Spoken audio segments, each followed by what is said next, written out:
Well, it's time for a look back at the week that was, the final sitting week of the parliamentary year, at least we think it was, which saw a suite of legislation pass and an historic censure motion against former Prime Minister Scott Morrison.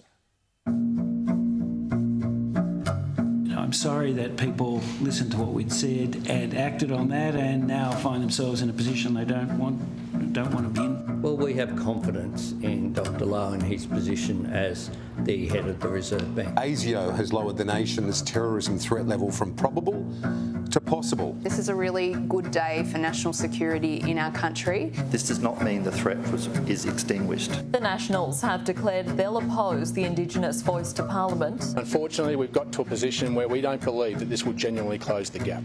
It is not racist to disagree with a proposal that's been put forward to the Australian people that lacks detail, that divides us along the lines of race.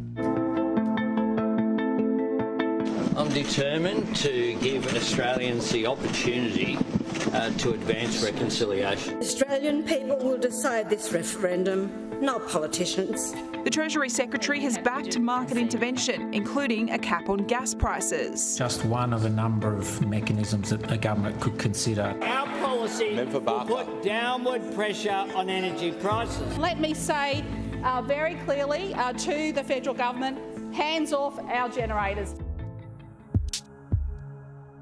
Ayes 86, noes 50.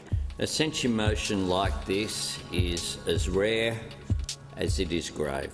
I do not apologise for taking action, especially prudent redundancy action in a national crisis.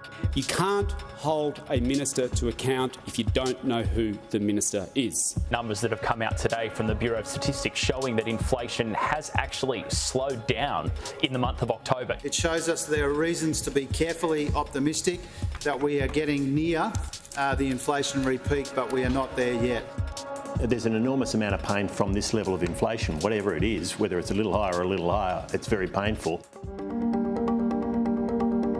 It's really important for the states to remember we're trying to bring down energy prices for the whole country. In relation to a cap, if one is introduced in New South Wales, the taxpayers of New South Wales would need to be compensated. We will not jeopardise the direct household benefits that we are able to give Queenslanders that actually ease the cost of living pressures. Having spoken with different state ministers, they get that we need to work together.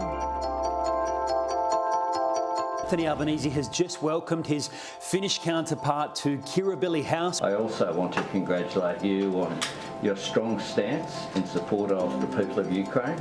We also have to learn from the war, from the situation, not to build that kind of dependencies with authoritarian countries that are critical, that would crumble our societies.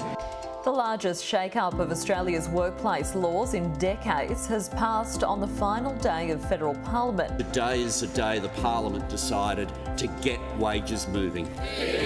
Nobody has anything to fear from that if they treat workers with respect. Well, if businesses do treat workers with respect, it won't be good for the economy.